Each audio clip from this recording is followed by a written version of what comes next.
Hello, everyone. I hope this is recording. I'm sorry this is late. I'm having some technical difficulties, but I wanted to do a video just talking briefly, generally, about the major document I've given you this week, and that is the NSPE, the National Society of Professional Engineers Code of Ethics for Engineers.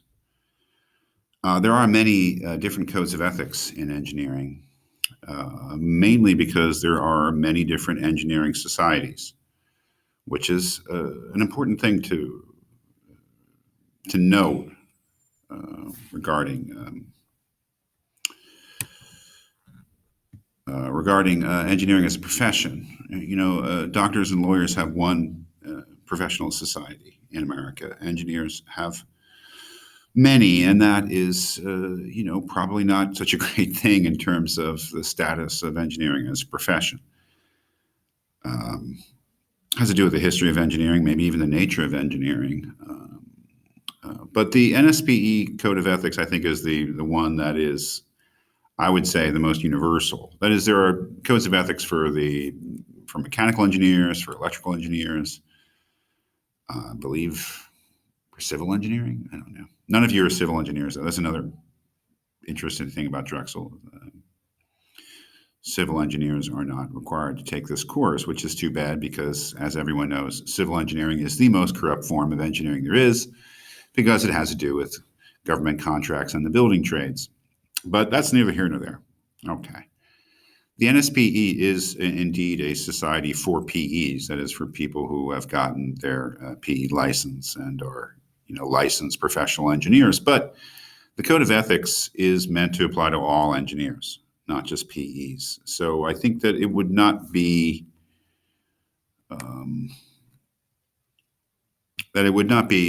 incorrect to say to you that this code applies to you as an engineer. The NSPE is also the most active engineering organization, ethically speaking, and that's because of the Board of Ethical Review. We will be looking at some of their cases, and I think in a couple weeks for the first time. So I'd just like to, we'll be using this code for some guidance in the class. I take it seriously as a code of ethics for the engineering profession. And that word profession perhaps is something that we should begin talking about right away. And it is part of the preamble here in the code. That word profession is mentioned very early. We have the preamble, we have the fundamental canons, which are the basic principles, the most general guiding principles of engineering ethics. Section 2, the rules of practice, you'll see is a restatement. Each subsection of Section 2 is a restatement of one of the first 5 canons, and then some specification of those canons. And then obligations, the third section, which is really supplementary material, supplementary guidance. But if we look at the preamble, it does say engineering is an important and learned profession, and that word is important to know. What does it mean for something to be a profession?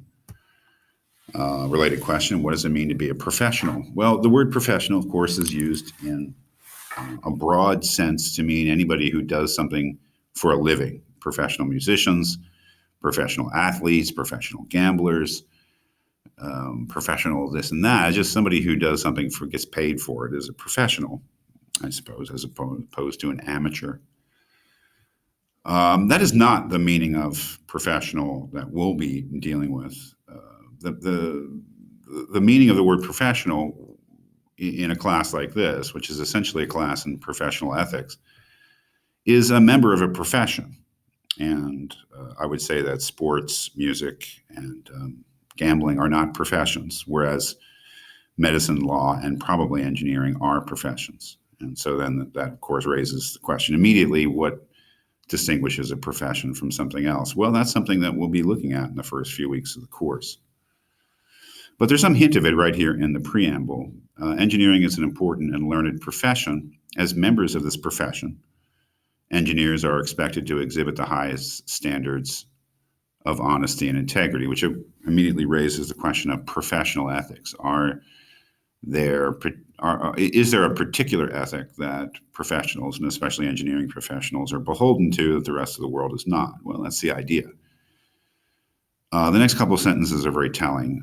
Engineering has a direct and vital impact on the quality of life for all people. Okay.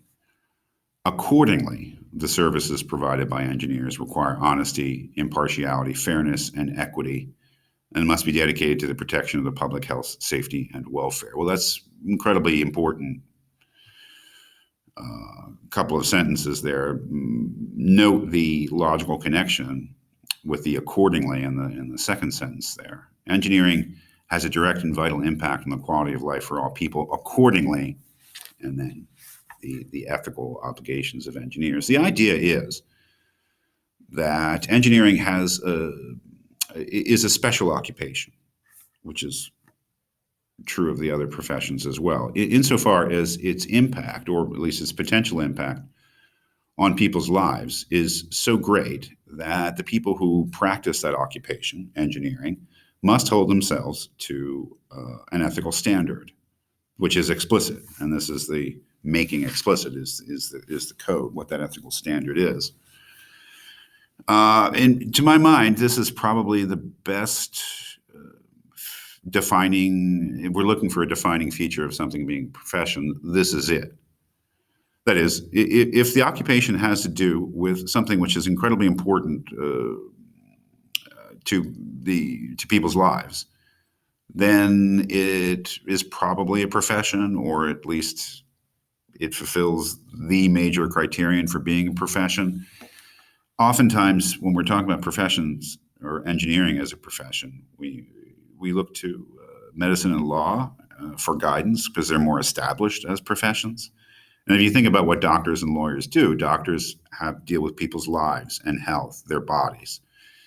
Lawyers have to do with people's property and freedom, and sometimes their lives. That is, the idea is that, of course, there are special skills, there's special knowledge, education is involved. All these things have to be in place for something to be a profession. But the root of something being a profession is the special status of the kind of work that the professional does.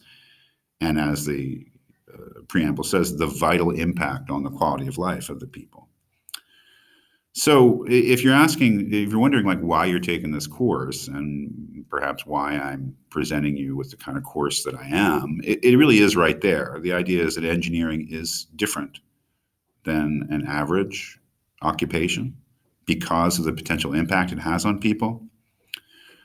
Then in that regard, it is similar to law and medicine. Other candidates for professions in the Western tradition are things like the clergy, people who are religious figures, priests, rabbis, imams, etc., and the military. And one can see the connection there. That is, if one believes in a certain faith, then certainly the kind of work that a clergy person does is of special importance.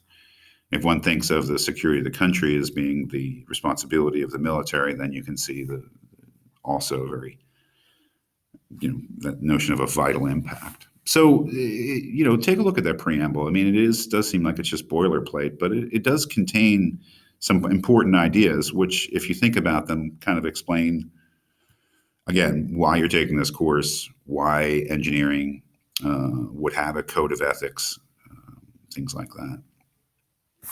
Now, if we briefly look at the fundamental canons, in this course, we will be focused on canons 1, 4, and 5, which I consider to be the most important ones.